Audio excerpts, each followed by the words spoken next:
বাংলাদেশের সংখ্যালঘু হিন্দু নেতা ও মানুষের ওপর হামলা চালানোর বিরুদ্ধে শিলিগুড়িতে প্রতিবাদে নামলেন হিন্দু জাগরণ মঞ্চের কর্মী সমর্থকেরা। पूरा मामला क्या है? जय श्री राम। आज हिंदू जागरण मंच और विश्व हिंदू परिषद की तरफ से सिलीगुड़ी की धर्म नगरी में पूरा सनातन हिंदू अपने समाज की रक्षा हेतु सिलीगुड़ी के महानगर के सड़कों पर उतर आया है। इसका मुख्य उद्देश्य है अपने जो पूजनीय संत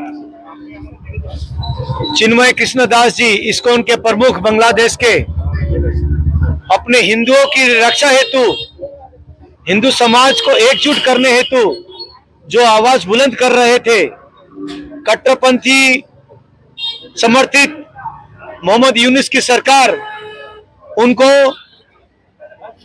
बिना कोई कारण बताए बांग्लादेश के एयरपोर्ट में अरेस्ट करती है और अदालत में पेश किया जाता है, लेकिन अदालत उनको रिहा करने से मना कर देती है।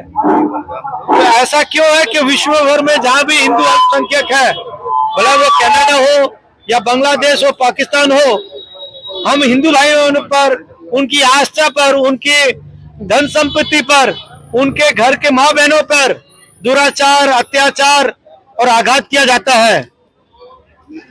5 अगस्त से ये अस्थिरता बांग्लादेश में है, जिसका राज मोहम्मद यूनुस, जिसको नोबेल प्राइज दिया गया था शांति प्रिय होने के कारण, तो ऐसा एक नोबेल प्राइज जीतने वाला जिसको शांति के लिए पुरस्कार मिला, अशांति फैला रहा है और कट्टरपंथियों के समर्थन में खड़ा है।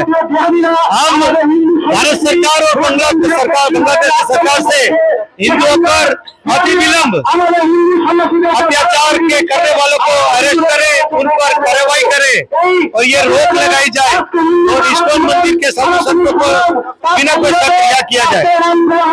नाम भक्ति वेदांत सज्जन महाराज, আমি শক্তিগড় শ্রী কেশব গোস্বামী গৌড়িয়া মঠ থেকে এসেছি। দেখেন, এই ঘটনাটা সম্পূর্ণ ষড়যন্ত্র, প্রমাণিতভাবে ষড়যন্ত্র করে এরা হিন্দুদের উপরে কিভাবে অত্যাচার করা যায়।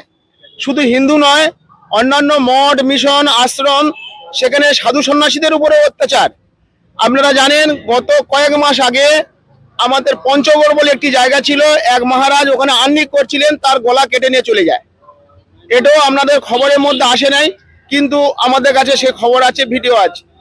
তো এরকম ওরা প্রতিদিন আমাদের হিন্দুদের মন্দির, মঠ, আশ্রম, সাধু সন্ন্যাসীদের উপরে অত্যাচার। এই অত্যাচার যাতে বন্ধ হয় এবং আমাদের সাধুদের মধ্যে সুরক্ষা যাতে আসে, সেই জন্য আমরা আজকে সমস্ত মঠ, মিশন, আশ্রম এবং সমস্ত হিন্দু জাগরণ মঞ্চ, বিশ্ব হিন্দু পরিষদ, সমস্ত বজরং দল, সমস্ত হিন্দু সংগঠন মিলে আমরা এর তীব্র প্রতিবাদ জানাচ্ছি, যাতে করে এটা এই জাতীয় কোনো রকম আর না হয়, এটাই আমাদের কাছে প্রার্থনা।